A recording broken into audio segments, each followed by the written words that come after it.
Subscribe करें और bell दबाएं ताकि कोई खबर रह न जाए।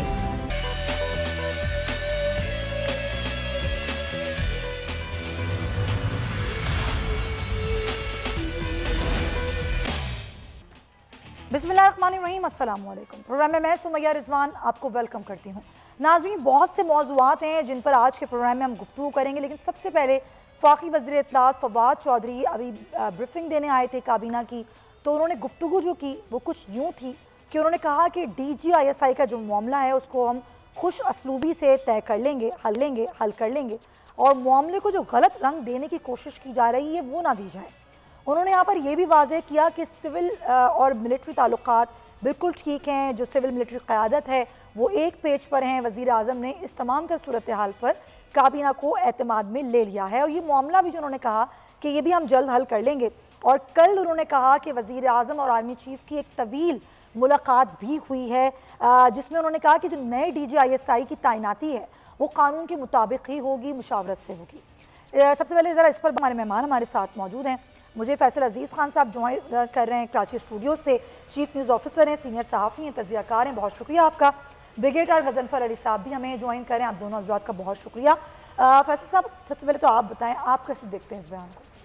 देखिए, मैं पाकिस्तान की तारीख़ में पहली बार मिलिट्री और सिविल लीडरशिप को हमेशा एक पेज पे देखता रहा हूँ। ये पिछले 3 साल पाकिस्तान के इस हवाले से सुनहरे दौर है कि कभी कोई इख्तलाफ सामने नहीं आया और एक ही आवाज़ इंटरनेशनल कम्युनिटी को मिली, हर फोरम के ऊपर मिली, और पाकिस्तानी कौम को भी इत्मीनान रहा कि ये पहला मौका है कि आर्मी चीफ और प्राइम मिनिस्टर हमेशा एक ही पेज पर होते हैं। अच्छा, अब कुछ फैसले ऐसे होते हैं जिसके ऊपर मुख्तलिफ आरा हो सकती है, और ये बहुत अच्छी बात है कि मुख्तलिफ आरा हो, लेकिन फैसला जो होता है वो हमेशा इत्मीनान के साथ हमने देखा। हमने अफगानिस्तान के मामले में देखा, हमने अमेरिका वाले मामले में देखा, हमने अक़वाम मुत्तहिदा के अंदर चीज़ों को देखा, हमने बड़ी कशीदगी देखी इंडिया के साथ। बहुत ही टकराव वाले मरहले के अंदर हमने देखा कि वही दोनों बैठे और चीज़ों को सुलझा के और आगे बढ़े, और पाकिस्तानी कौम को हमेशा रिलीफ मिला और बड़े फ़ख्र के साथ, बड़े प्राउड के साथ ये सब कुछ हुआ।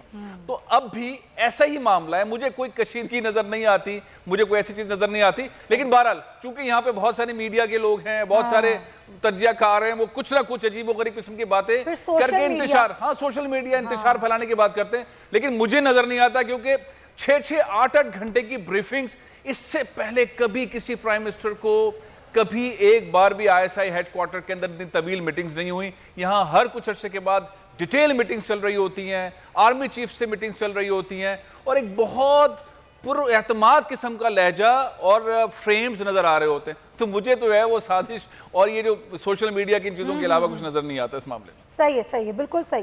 गज़नफ़र साहब, आप किस तरह देखते हैं? ज़ाहिर एक ऑफिशियल बयान है जो कि ज़ाहिर हुकूमत की तरफ से आया कि भाई सब कुछ ठीक है, नॉर्मल है, और जो सिविल मिलिट्री ताल्लुकात हैं वो बिल्कुल ठीक है, हम एक ही पेज पर हैं। आप कैसे देखते हैं इस बयान को? ठीक है, सिविल मिलिट्री ताल्लुकात ठीक है, एक ही पेज पे हैं, लेकिन मेरी नज़र में तो इस चीज़ को पॉइंट ऑफ कंटेंशन बनाना किसी भी तरीक़ाकार से, या इस पर इवन ये स्टेटमेंट आना कि DGISI का मसला हम मफाहमत से हल कर लेंगे, और वो एक इंफॉर्मेशन मिनिस्टर की तरफ से आना, मुझे तो इसके अंदर बहुत अफसोस है, बहुत दुख है। अच्छा, आई फील पिंच्ड, इसलिए कि चीज़ें मीडिया पे आनी नहीं चाहिए। इससे पहले भी बहुत सारे DGISI रहे हैं, उनकी भी पोस्टिंग्स होती रही हैं, बट नेवर इस किस्म की सिचुएशन कभी राइज नहीं हुई, क्योंकि बुनियादी तौर पे आपको एतमाद होना चाहिए इंस्टीट्यूशन जो होता है, और ISI बजाते खुद अपने अंदर इतनी ताकत और इतनी स्ट्रेंथ रखती है कि उसके ऊपर टॉप के ऊपर कोई भी बैठा हो। तो आप ये कहते हैं कि इतनी वजाहत की कोई ज़रूरत नहीं थी, कोई इसकी डिस्कशन की जरूरत नहीं थी। अगर एक चीज तय हो गई थी तो why to make it a point of discussion और अ पॉइंट ऑफ प्रेस्टीज? क्यों? क्या जो आने वाले उनको आने वाले DGISI होंगे, उनको अफगानिस्तान के बारे में कुछ पता नहीं होगा? सही।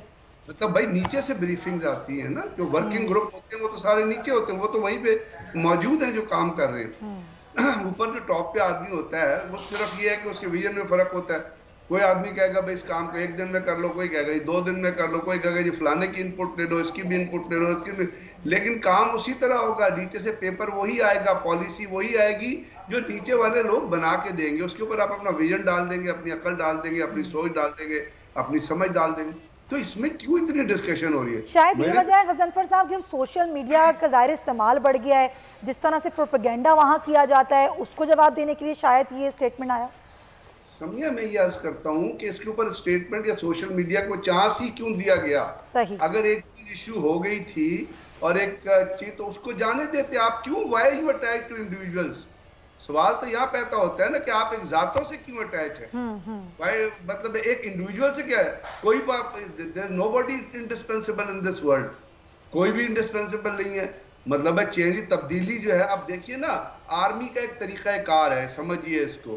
एक लेफ्टिनेंट जनरल के लिए, मेजर जनरल के लिए, इवन एक ब्रिगेडियर और लेफ्टिनेंट कर्नल के लिए एक तरीका कार है कि आप जब जितने हायर एड्स में प्रमोट होते हैं तो आपने 2 या 3 साल कमांड करना है और 2 साल आपने स्टाफ अपॉइंटमेंट करनी है। वो स्टाफ अपॉइंटमेंट जो कमांड कोर की हो, अगर कोर कमांडर है तो कोर की कमांड होगी, डिव कमांडर है तो जीओसी है तो डिव, अपना मेजर जनरल है तो डिव की कमांड होगी, ब्रिगेडियर है तो ब्रिगेड की कमांड होगी। उसके बाद आपने स्टाफ अपॉइंटमेंट्स पे जाना है। वो स्टाफ अपॉइंटमेंट वेरी करती है, कोई एजी चला जाता है, कोई क्यूएमजी चला जाता है, कोई एमएस चला जाता है, इस तरह करके चले जाते हैं। तो वो एक जरूरत है आर्मी की। अब फैज हमीद साहब अगर अपनी आईएसआई में टेन्योर पूरा कर चुके थे और वो सीनियरिटी में किसी तरह आ रहे हैं अगले रैंक के लिए, तो it is must for him that he commands a core, and he commands a core at least for 1 year. और उस रिक्वायरमेंट को मद्देनजर रख के उनकी पोस्टिंग जो है वो प्लान की गई होगी और वो पोस्टिंग जो है फिर पेश की गई होगी। अब आप उससे कहना कि आप उनको तायार डीजी आईएसआई रखें, इट्स नॉट पॉसिबल, ये होता नहीं है ना इस तरह। इसीलिए फिर ये आप जो कह रही है ना कन्फ्रंटेशन, इसीलिए आप कहती हैं ये स्पेकुलेशन, इसीलिए आप कहती हैं रूमर, और फिर उसके आके आपके मिनिस्ट्री फॉर इंफॉर्मेशन उसकी वजाहत कर रहे हैं। तो दुनिया क्या सोचेगी आपके बारे में कि जी आपकी मिलिट्री की पोस्टिंग से भी कंटेस्ट शुरू हो गए? इट इज बैड ओमन। आप समझिए इस बात जी जी बिल्कुल मैं समझ रही हूँ आपकी बात। क्वेश्चनेबल हो जाती है चीजें। अब अगर आप ठीक भी करेंगे तो it will remain a point of discussion in times to come. तो आप ऐसा चांस क्यों देते हैं किसी चीज को? किस अकल से देते हैं? मैं आपसे अर्ज कर रहा हूँ, अदारे बजाते खुद बहुत मजबूत होते हैं। अदारे जो होते हैं वो हेड को साथ लेके चलते हैं, और हेड जो होता है वो जो भी डीजी है जो वो अदारों के साथ इनकॉर्पोरेट करता है, वो उनके साथ मदगम हो जाता है। तो जो भी आने वाला आएगा इसमें ये कहने की क्या जरूरत है कि जी हम मफामत से, किस बात की मफामत? भी आर्मी की एक रिक्वायरमेंट है, आर्मी ने वो रिक्वायरमेंट अपने रूल्स एंड रेगुलेशंस के तहत करनी है, एक प्रेसिडेंस के तहत करनी है, एक प्रोसीजर के तहत करनी है। उसके अंदर कोई पॉलिटिकल विल तो इन्वॉल्व नहीं होती है। तो ये चीजें जो है ये लेट मी से कि ये बड़े it's not a good situation. It's unfortunate that these things are being discussed publicly on the open. इसीलिए फिर पाकिस्तान आर्मी के ऊपर सवाल उठते हैं क्योंकि आप उसको क्वेश्चनेबल बना देते हैं। जैसे आर्मी चीफ की तकर्री के ऊपर हुआ था, एक प्रोसीजरल आपने चीज पूरी नहीं की तो कोर्ट ने नोटिस ले लिया। फिर आप देख लीजिए, आपको याद होगा माजी में किस किस किस्म के रिमार्क्स आए थे और किस किस किस्म की डिस्कशंस आई थी। तो वो क्यों हुआ था? तो क्वेश्चनेबल नहीं बनाना चाहिए, आपका ये कहना है। चलें पॉइंट टेकन। फैसल साहब, आपको भी लगता है कि जो भी रूमर्स हो, जो भी बात हो या जो भी प्रोपेगेंडा किया जाए उस पर नहीं होना चाहिए, ये पॉइंट ऑफ डिस्कशन इसको नहीं बनाना चाहिए? देखिए, किसी हद तक तो ये बात ठीक है, लेकिन हम बड़ी लेवल पर अगर सूरत हाल को देखेंगे ना, जिससे आवाम परेशान होते हैं। आवाम परेशान क्यों होते हैं कि जब भी सिविल मिलिट्री लीडरशिप के दरमियान कॉन्फ्लिक्ट होता है तो फिर वजीर आजम पाकिस्तान नहीं रहते हैं। ये हमने एक बार नहीं, मियाँ साहब के टाइम में देखा, बेनजीर भुट्टो के टाइम पे देखा। मेरा जो कहना है वो ये बड़े पैमाने पर है कि ऐसा लीडरशिप क्राइसिस पाकिस्तान में इस मौजूदा दौर के अंदर नहीं आया। इमरान खान साहब और आर्मी चीफ के दरमियान दोनों इदारे साथ मिलकर मुख्तलिफ इशूज के ऊपर चलते रहे। अब जहां तक ब्रिगेडियर साहब कह रहे हैं, उनकी बात अपनी जगह पे बिल्कुल वैलिड है, 100%। इस चीज को डिस्कस नहीं होना चाहिए, सोशल मीडिया पे नहीं आना चाहिए, यूं नहीं होना चाहिए, और इसको लंगर अंदाज नहीं होना चाहिए। एक प्रोसेस है, इंस्टीट्यूट मजबूत है, वो डिलीवर करते हैं, वो आगे बढ़ते हैं, वो कोई बंदा भी उसके लिए इंपॉर्टेंट नहीं है, इंस्टीट्यूट इंपॉर्टेंट है और वो आगे चीजें बढ़ती रहती हैं। तो दो मुख्तलिफ नुक्ता नजर है। लेकिन बहरहाल ये जो सोशल मीडिया वाले मामलात हैं, मुख्तलिफ लोगों की साजिशें हैं, चीजों का बाहर निकलना है, ये बहुत सारी चीजें डिबेट हो सकती हैं। मैं इन चीज़ों को डिबेट होता देखना भी नहीं चाहता और करना भी नहीं चाहता। इदारे काम करें, इदारे डिलीवर करें और कौम को अच्छे रिजल्ट्स दें, जमहूरियत भी मजबूत हो और फौज भी अपने अंदाज में अपने इंस्टीट्यूट को मजबूत करते हुए आगे बढ़े। लेकिन क्वेश्चनेबल, जिस तरह अभी ब्रिगेडियर साहब कह रहे हैं, क्वेश्चनेबल बनाया जाता है। जब हम डिसइंफो लैब की बात करते हैं, जब हम न्यूज़ प्रोपेगेंडे की बात करते हैं, ज़ाहिर है वो एक सोशल मीडिया एक ऐसा प्लेटफॉर्म है फैसल साहब जहाँ ज़ाहिर इतनी रोकथाम नहीं हो सकती, चीज़ों को नहीं किया जा सकता। बहुत कोशिश की है हुकूमत ने भी, फिर क्या उसको इग्नोर कर दिया जाए, आपके ख्याल में छोड़ दिया जाए वैसे ही, उस पर बात ना की जाए, कोई स्टेटमेंट ना है? देखिए ये तो अब मामला बहुत संगीन है। इस एंगल से अगर देखेंगे, एक अभी तय किया गया कि एक रेगुलेटरी अथॉरिटी टाइप की चीज़ होनी चाहिए, उसको एडवाइजरी अथॉरिटी कर दीजिए, अथॉरिटी का लफ्ज़ निकाल दीजिए, उसमें से 25 चीज़ें उसमें ऐड कर दीजिए। लेकिन मीडिया के पास मीडिया की हैंडलिंग, मीडिया के लोगों के काम करने का तरीक़ेकार, मीडिया हाउसेस के काम करने का तरीक़ेकार, सोशल मीडिया, ये बहुत सारी ऐसी चीज़ें हैं जिसको किसी पैरामीटर के तहत तो चलना चाहिए ना। कोई बंदा भी बैठकर किसी भी हवाले से दानिश्वरी झाड़ देता है। 22 करोड़ लोग हैं, 15 करोड़ लोग जो हैं वो खुद साख्ता दानिश्वर हैं, सबके पास मोबाइल फोन है, वो किसी भी मौके के ऊपर कुछ भी करके कर देता है। वो मुस्लिम लीग नून का एंगल चला देता है, तो पीपल्स पार्टी का चला देता है, तो पीटीआई का चला देता है। एक नई जंग चल रही है, तो इसको कहीं थमना तो है, थमना तो चाहिए। बहुत सारी ऐसी चीजें होती हैं जहां पे डिस्कशन नहीं होनी चाहिए, जिसमें मजहब के ऊपर उस तरह की डिस्कशन नहीं होनी चाहिए, स्टेट के मामलात में नहीं होनी चाहिए, फौज से मुताल्लिक नहीं होनी चाहिए। ठीक है, आप गवर्नमेंट के जो फैसले हैं उसके ऊपर तनकीद करें, टैक्स पेयर का पैसा कहाँ इस्तेमाल हो रहा है उस पर करें, किस तरीके से गवर्नेंस मैनेजमेंट हो रही है उस पर करें, ब्यूरोक्रेसी कैसे काम कर रही है उस पर करें, लोकल गवर्नमेंट सिस्टम काम नहीं कर रहा उस पर करें, मीडिया पे भी तनकीद करें, किस तरह से कैंपेन चला रहे हैं, किस तरह से कर रहे हैं, एजेंडा जर्नलिज्म कर रहे हैं, उसके ऊपर करें। लेकिन कुछ चीजों पर नहीं होनी चाहिए, दुनिया में नहीं होती है। हमारे पास जिसको देखो वो आगे फौज पे उंगली उठा देता है, जिसको देखो वो मजहब के ऊपर खेलना शुरू कर देता है। तो ये चीजें करने के लिए अब वो हुआ ही है कि कुछ मीडिया हाउसेस ने अपने बंदे रखे हुए प्रेस क्लब्स के अंदर, यूनियंस के अंदर, फेडरेशन के अंदर, फाउंडेशंस के अंदर, और वो आके जो है मुजाहरे और एहतजाज करने के अंदर जी वो अथॉरिटी नहीं बनेगी, अथॉरिटी पे एतराज है। तो पॉइंट ये है कि दुनिया के अंदर टेक्नोलॉजी ने बहुत सारी चीजें ओपन कर दी हैं, उन चीजों को हैंडल करने के लिए आपको पैरामीटर्स तो बनाने पड़ेंगे, नहीं बनाएंगे तो मल्टीनेशनल कंपनीज बना देंगे। आप फेसबुक के ऊपर आप कश्मीर पे बात कर सकते हैं, ट्विटर पे कश्मीर पे बात कर सकते हैं, इतने मजालिम हो रहे हैं। आपका अपना अकाउंट ट्विटर के ऊपर सुमैया बंद हो गया था, फेसबुक के ऊपर आप डाले बंद कर देते हैं वो, तो अब मल्टीनेशनल कंपनीज जो है दुनिया की जो मीडिया को चला रही है, जो सोशल मीडिया को चला रही है, वो खुद कहती है कश्मीर पे बात नहीं करेंगे, आप इजराइल पे आप बात नहीं करेंगे। मुसलमानों का नुक्ता नजर तो जाएगा है ना। देखिए फैसल साहब, वो स्ट्रॉन्ग लॉबी है, इंडियन लॉबी है जो वहां बैठी हुई है, जो कैंपेन चलाती है। सबको पता है कि कहाँ कौन से मीडियम पे आप बात नहीं कर सकते हैं और कहाँ आप बात कर सकते हैं, कहाँ आप प्रोपेगेंडा कर सकते हैं। आज ये सबको पता है। तो ब्रिगेडियर साहब, जब हम ये जानते हैं कि किस तरीके से खेला जाता है किसी भी मीडियम पर, और जो लॉबीज हैं, जो बड़ी स्ट्रॉन्ग लॉबीज हैं, वो किस तरीके से चीज़ों को फैलाती हैं, तो फिर हमारा काम क्या होना चाहिए? हम किस तरह टेकअप करें सिचुएशन? जी ब्रिगेडियर साहब। गजनफर साहब को आवाज आ रही है मेरी? जी हेलो जी गजनफर साहब।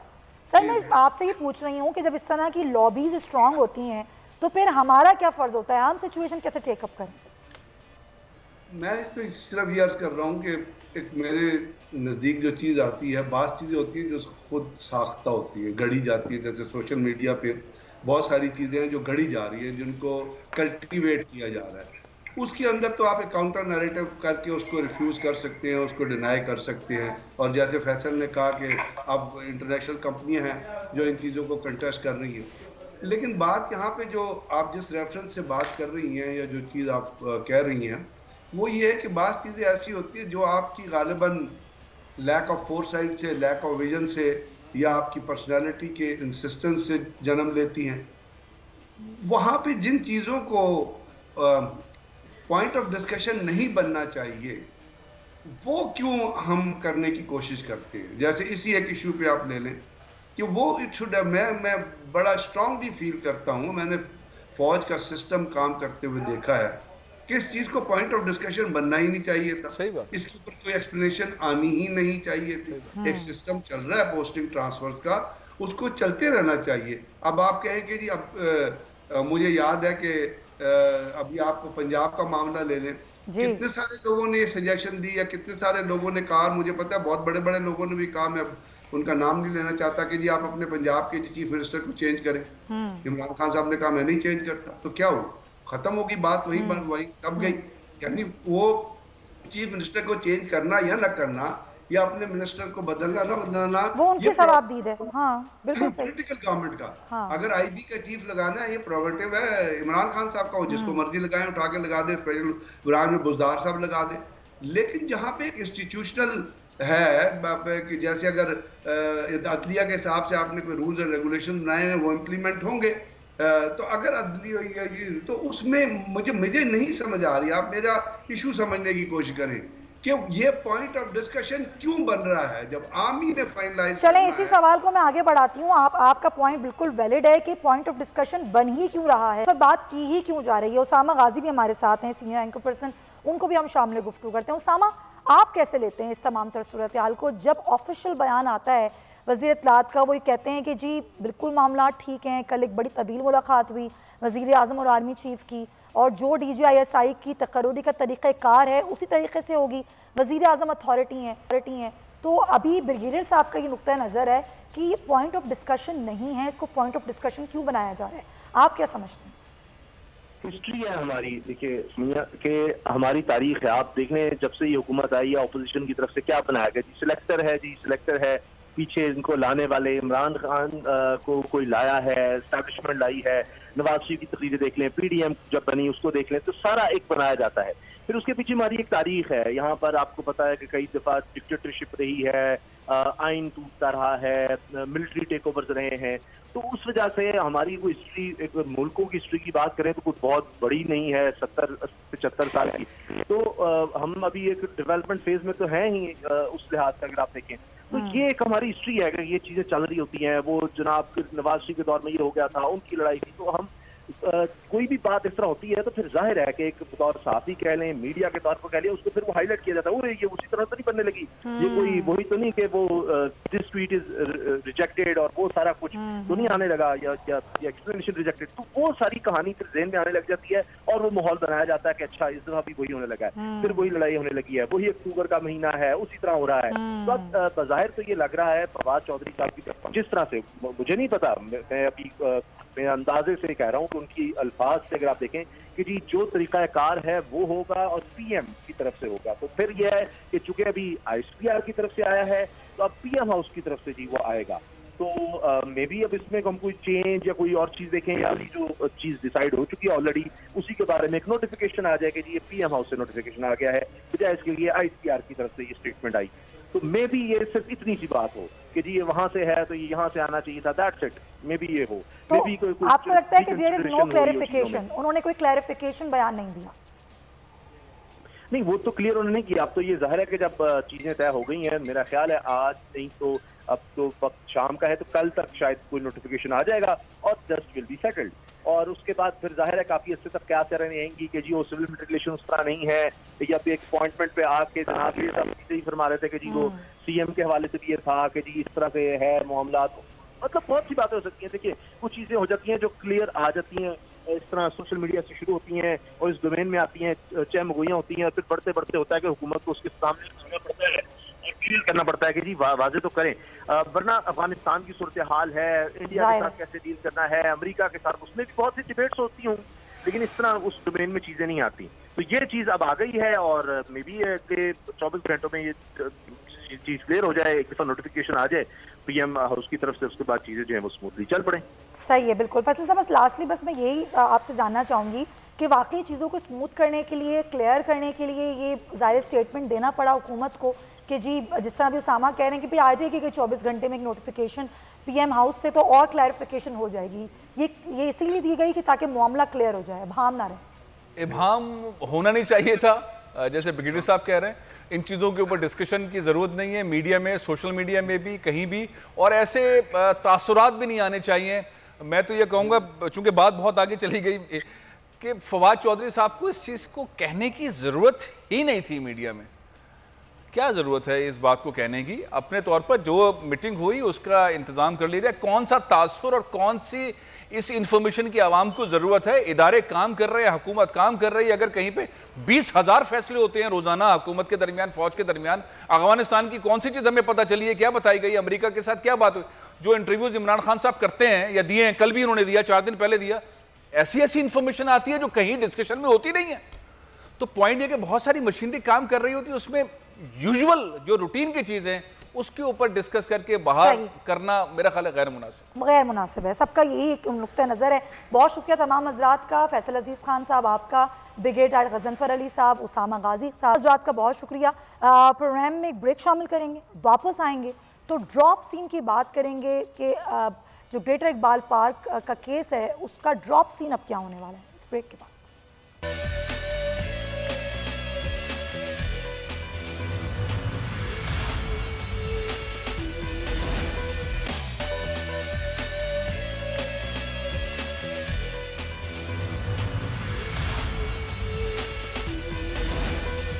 Welcome back to the show नाजरीन। रवा साल 14 अगस्त जब पाकिस्तानी कौम अपने मुल्क की आज़ादी का जश्न मना रही थी, हर तरफ फ़ज़ा में खुशियों की बहार थी, वहीं दूसरी जानिब लाहौर के ग्रेटर इकबाल पार्क में आयशा अकरम नामी टिकटॉकर से दस्तदराजी का एक ऐसा अलमनाक और शर्मनाक वाक़या पेश आया जिसने अहले पाकिस्तान को वर्ताए हैरत में डाल दिया। सारे मामला दब कर रह गए, हर तरफ एक शोर बपा और लोगों का एक हुजूम था। एक ऐसा वाक़या जिसने गोया सारा शहर अपनी जानिब कर लिया। सारा मीडिया, हर तबका, नौजवान, बूढ़े, बच्चे जहाँ जहाँ इस वाक़े का जिक्र कर रहे थे, वहीं हमारे मुल्क की ख़वातीन पर एक खौफ तारी हो गया था। सबके जहनों में एक सवाल था, क्या हम अपने मुल्क में इतने गैर महफूज हो गए हैं कि एक ऐसा मकाम जहाँ क़याम पाकिस्तान की करारदाद मंजूर हुई, उस मकाम पर ही पाकिस्तान की बेटी की इज्जत गैर महफूज है। इस वाक़े की गूंज इतनी शदीद थी कि मुल्क के वज़ीर आज़म ने मामले का नोटिस लिया, IG से रिपोर्ट तलब की और यूं कानून हरकत में आया। वाक़े का मुकदमा खातून की मुद्दत में 17 अगस्त को लाहौर के लारी अड्डा थाने में दर्ज किया गया। मज़कूरा थाने का मुकदमा ताज़ीरात पाकिस्तान की दिफा 354A के तहत, जिसमें ये कहा जाता है कि औरत पर हमले या मुजरमाना तरीके से ताकत का इस्तेमाल और कपड़े फाड़ना, 382 कत्ल की तैयारी के साथ चोरी करना और लूट की नीयत से नुकसान पहुँचाना, 147 जिसमें फसादात और 149 के तहत की मुकदमा दर्ज किया गया। 400 नामालूम अफराद आयशा से बदतमीज़ी और नाजेबा हरकत करने के जुर्म में उन्हें नामजद किया गया। इब्तिदाई तहक़ीक़ात में जो अफराद थे, कई अफराद को गिरफ्तार भी किया गया। 2 माह से शायद चलने वाली इस तफ्तीश में एक नया मोड़ जब सामने आया, जब आयशा अकरम ने यू टर्न लेते हुए हीरो को विलन बना दिया। आयशा अकरम ने तमाम वाक़े का जिम्मेदार अपने ही साथी रैम्बो को ठहराया। वो रैम्बो जिसको आयशा अपना मुंह बोला भाई, अपना मुहाफिज बयान करती रही। अचानक ही उस मुंह बोले भाई के खिलाफ आयशा ने DIG इन्वेस्टिगेशन को एक तहरीरी बयान जमा करवाया, जिसमें यह कहा गया कि ग्रेटर इकबाल पार्क जाने का प्लान रैम्बो ने बनाया था। रैम्बो ने अपने साथियों के हमरा मेरी नाजिबा वीडियो बना रखी हैं, इन वीडियोज़ की वजह से रैम्बो मुझे ब्लैकमेल करता रहा। यही नहीं, रैम्बो मुझे ब्लैकमेल करके 10 लाख रुपए भी ले चुका, ये बयान दिया गया।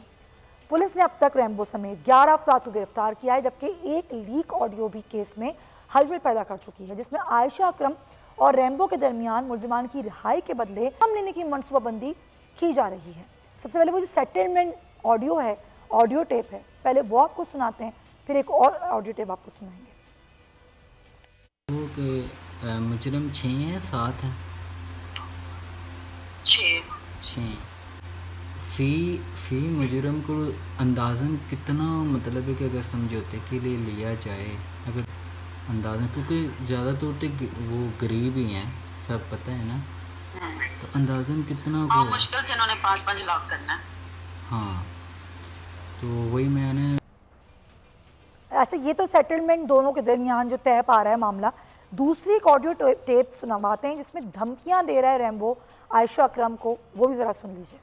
करना तो मैं सारे वीडियो सेंड करना, तो मेरा भी फेस देखी तो तेरा भी, ते ना खेडांगे तो ना खेडन देंगे, ठीक है। जे तू मैं नहीं ना, तू भी नहीं रहेंगी, तो मैं भी अपने आप आप बर्बाद करा, ठीक है। यही चाहनी है ना, तू यही चाहनी है ना, मेरी बर्दाश्त खत्म हो गई है, मैं हूं ऐसे टाइम वेख तू किथे किथे मैं भी नाल आ, तू नहीं है मैं भी हाँ, ते तेरा जेड़ा सैट है ना ਇਹ ਵੀ ਮੇਰੇ ਤੋਂ ਜ਼ਿਆਦਾ ਦੂਰ ਨਹੀਂ, ਮੈਂ ਨੰਬਰ ਇਹਨਾਂ ਦਾ ਵੀ ਲੈ ਲਏ ਨੇ, ਇਹਨਾਂ ਨੂੰ ਮੈਂ WhatsApp ਹੀ ਸਾਰਿਆਂ ਨੂੰ ਵੀਡੀਓ ਕਰਾਂਗਾ ਜ਼ਬੈਰ ਭਾਈ ਦੇ ਥਰੂ, ਚੈਨਲਾਂ ਦੇ ਸਾਰਿਆਂ ਨੇ ਜਾਣਦੇ ਨੇ, ਠੀਕ ਹੈ। ਤੂੰ ਕਹਿੰਦੀ ਹੈ ਨਾ ਮੈਂ ਤੈਨੂੰ ਬਲੈਕਮੇਲ ਕਰ ਰਿਹਾ, ਮੈਂ ਬਲੈਕਮੇਲ ਮੈਂ ਵੀ ਖੁਦ ਮਾਰਾਂਗਾ ਤੇ ਤੈਨੂੰ ਵੀ ਨਾਲ ਹੀ ਮਾਰਾਂਗਾ। ਅੱਛਾ ਚਲੋ ਠੀਕ ਹੈ, ਉਹ ਮੈਂ ਤੈਨੂੰ ਪਹਿਲੇ ਨੰਬਰ ਤੇ ਸੈਂਡ ਕਰਨਾ, ਦੂਜੇ ਫਿਰ ਹੁਣ ਹੀ ਮੈਂ ਉਹਨੂੰ ਕਰਨਾ, ਨਾਲ ਹੀ ਉਹ ਤੇਰੇ ਨਾਲ ਹੈ ना ਜਿਹੜਾ ਉਹਨੂੰ करना। अच्छा ठीक है, ओके ठीक।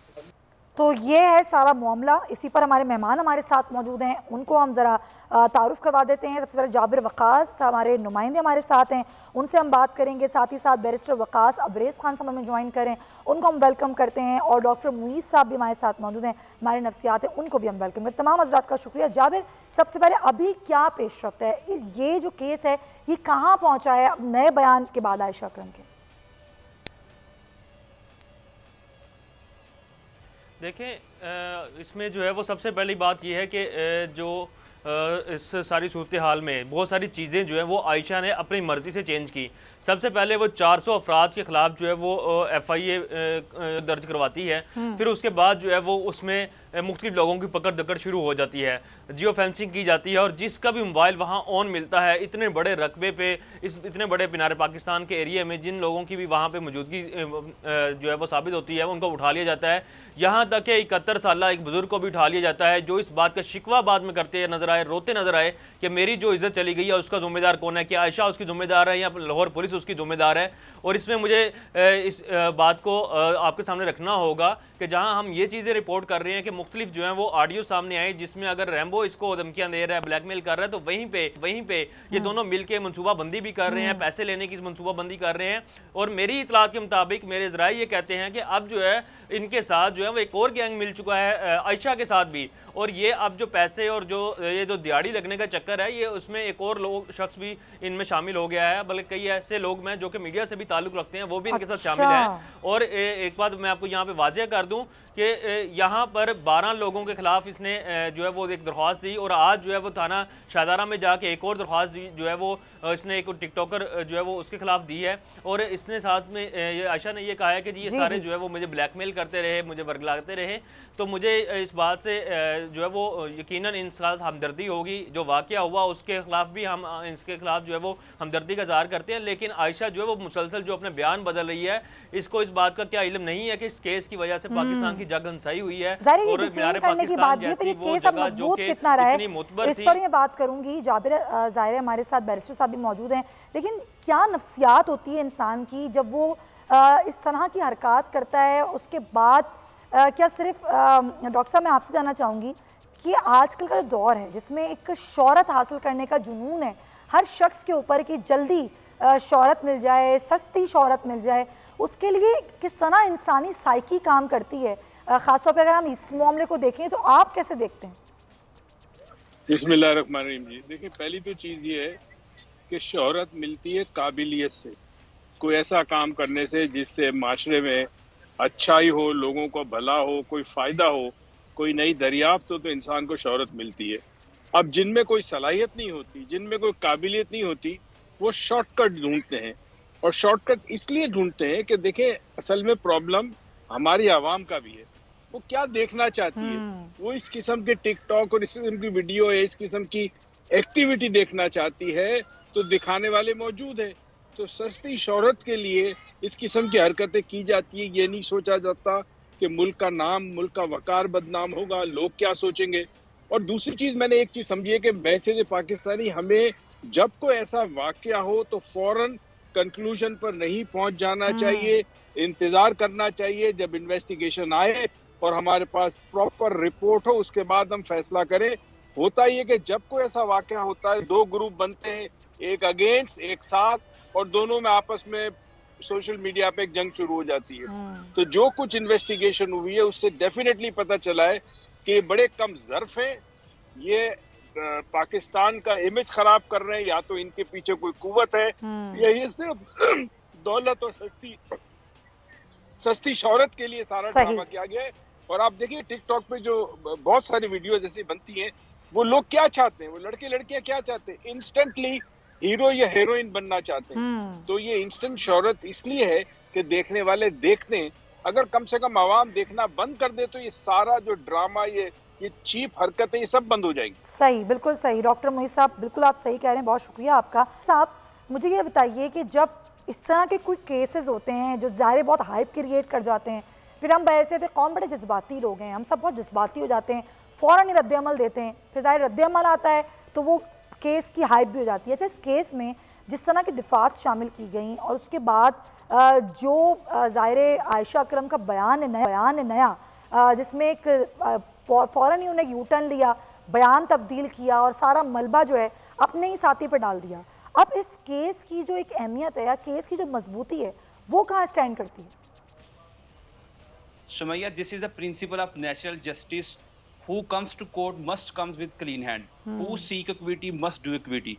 मीनिंग देयर बाय कि अगर आपका अपना दामन दागदार है और आप एक कोई सेल्फ प्लांटेड स्क्रिप्ट के तहत पाकिस्तान को डिफेम करने के लिए, अपने लाइक्स बढ़ाने के लिए, अपने कमेंट्स बढ़ाने के लिए कोई ऐसी अक्रेंस, कोई ऐसा इंसिडेंट रूनुमा करवाती हैं या इंस्टिगेट करती हैं, मोटिवेट करती हैं या क्रिमिनल कॉन्स्पिरेसी का हिस्सा बनती हैं, you are also liable for that offence जो कि कमिट किया गया दूसरे लोगों की तरफ से। जिस तरह 354A जो था वो कमिट किया गया, लेकिन इसके अंदर जो बज़ाहिर अभी ऑडियो लीक सामने आ रही हैं, फिर मुलजिमा उनकी जो मुद्दईयान हैं, जो विक्टिम्स हैं, मजरूब हैं, इनकी तरफ से जो स्टेटमेंट्स बदली जा रही हैं, मैं ये समझता हूँ it will create adverse effect on the case. और जितने भी मुलजिमान हैं, आल्दो के उनका भी एक एक्ट जो है that is a criminal act, उन्होंने जिस तरह दस्तराजी की, जिस तरह कपड़े फाड़े, जिस तरह बरहना किया, लेकिन अगर एक शख्स जो कि बजाते खुद किसी क्रिमिनल कॉन्स्पिरेसी का हिस्सा बने, बजाते खुद किसी ऑफेंस के लिए इंस्टिगेट करे, मोटिवेट करे, स्टिमुलेट करे, तो वो भी उसी जुर्म का उतना ही हिस्सेदार है कि जितना तो वो बैरिस्टर साहब इस तमाम तर सिचुएशन में जो अभी क्रिएट हुई है इस केस में, अगर हम बात करें कि अगर यूटर्न भी लिया केस में और एक ऑडियो टेप भी आई जाए, उसमें फोरेंसिक भी होगा, अगर केस साबित नहीं हो पाता तो फिर जिसने केस दायर किया है क्या उसके खिलाफ भी कार्रवाई हो सकती है? इस हवाले से हमारा जो पीपीसी मौजूद है, 182 की कार्रवाई उस शख्स के खिलाफ की जा सकती है। कोई जो बोगस, कोई फ्रॉडुलेंट, कोई फटिशियस या फ्रीवलेस कार्रवाई करवाता है, at the same time magistrate के पास भी सेक्शन 250 का राइट मौजूद है जिसके तहत जुर्माना किया जा सकता है। लेकिन मैं इससे भी एक आगे बात करूंगा, सेक्शन 124A मौजूद है जो ये कहता है कि अगर कोई भी शख्स किसी प्रोपेगेंडे के तहत या किसी भी प्लान के तहत पाकिस्तान के तकद्दुस, इसकी तकरीम, इसकी हुर्मत की धज्जियां उड़ाने की कोशिश करे या हमारी लॉ इन्फोर्सिंग एजेंसीज को डिफेम करने की कोशिश करता है, तो ऐसे शख्स के लिए सेक्शन 124A रखा गया है पाकिस्तान। तो सेक्शन 124A तो जब लागू होगा ना, कोई केस दायर करेगा उसके खिलाफ, ऐसा ही है? बिल्कुल ऐसे होगा, लेकिन इसमें जो सबसे इंपॉर्टेंट चीज वो ये है, चूंकि इसमें डिफेम किया गया लॉ इन्फोर्सिंग एजेंसीज को, इसमें डिफेम किया गया रियासत को, तो रियासत अपनी मुद्दईयत में 124A के तहत केस फाइल कर सकता है और इसके अंदर जो रियासत बिल्कुल मुद्दई बन सकती है, ये मामला हो सकता है, ऐसा है। चले कानून नुक्ता तो जाना मैंने कि जाबिर आपके पास मजीद क्या खबर है, क्या कहाँ जा रहा है ये मामला, ये उलझ गया है या उलझाया गया है?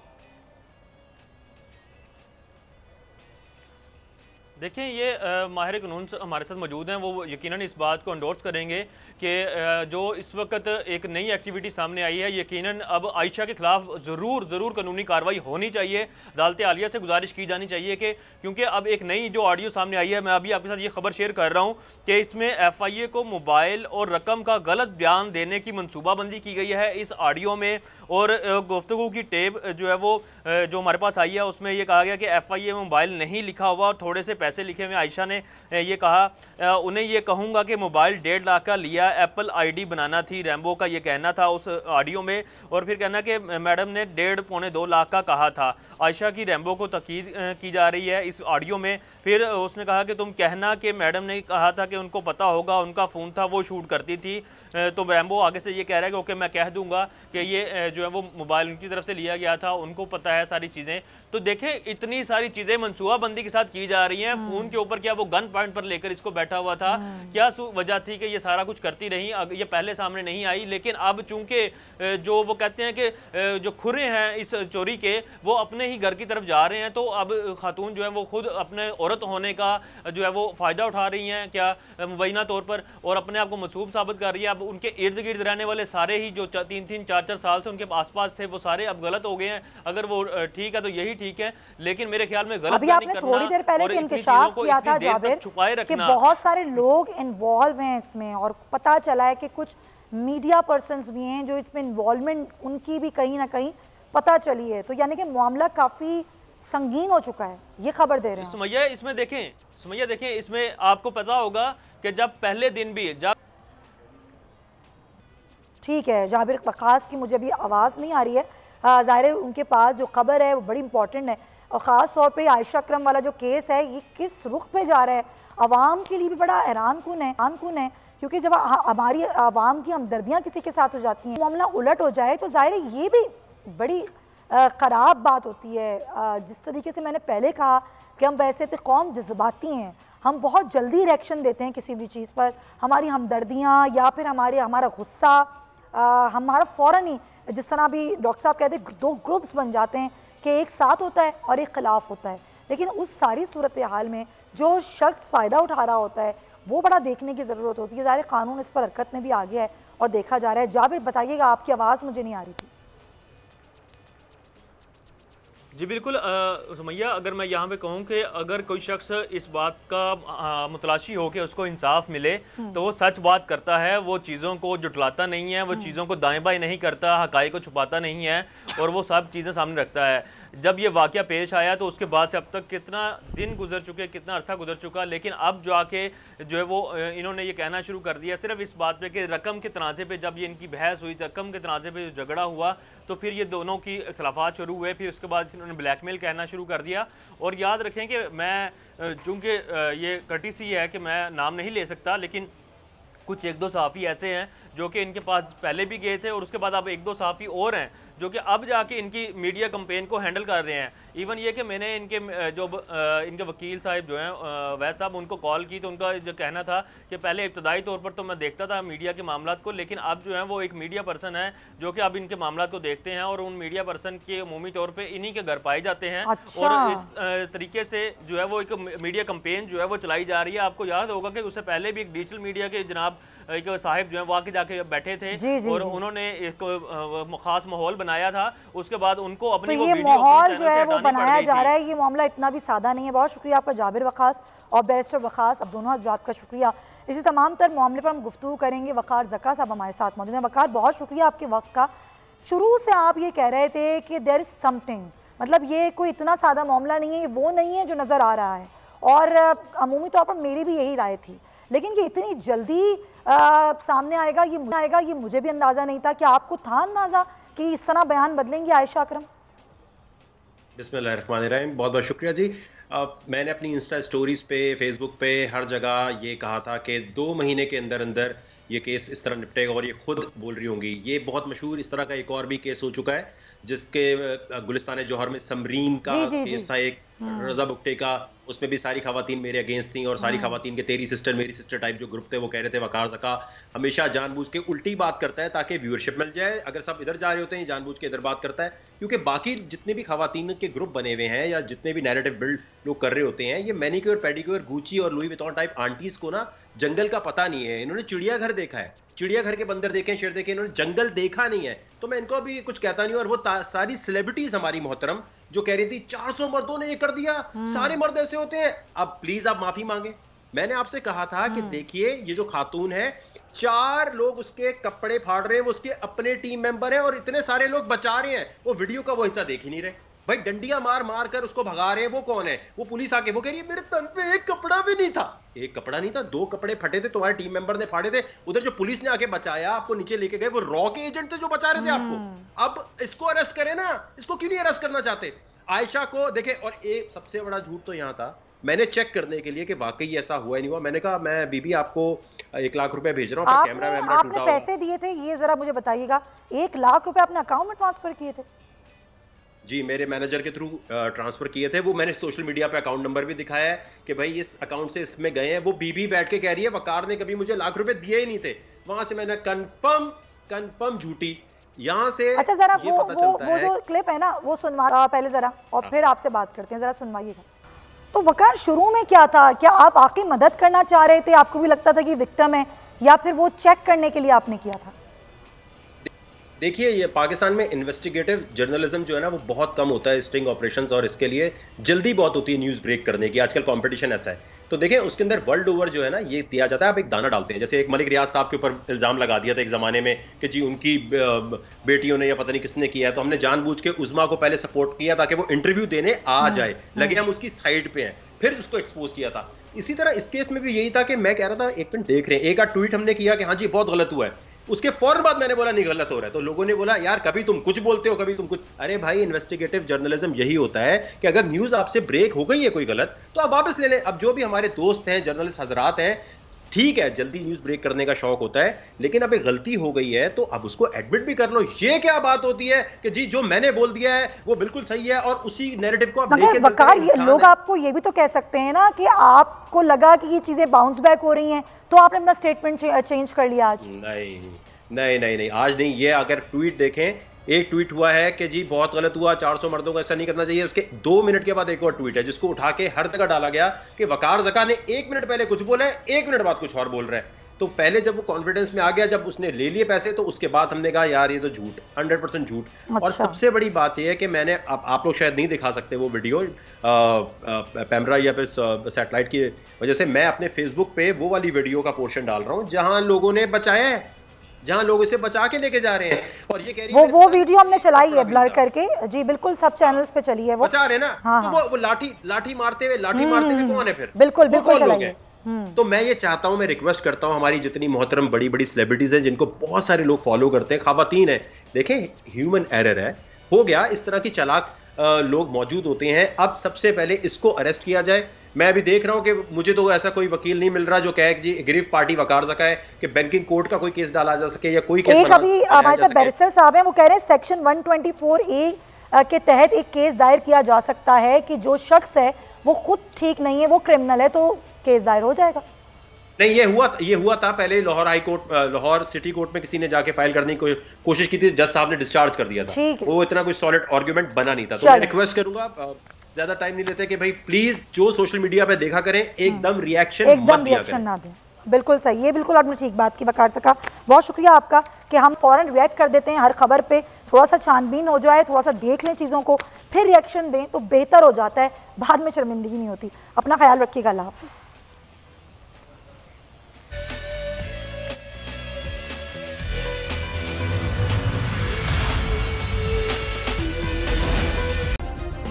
सब्सक्राइब करें और बेल दबाएं ताकि कोई खबर रह न जाए।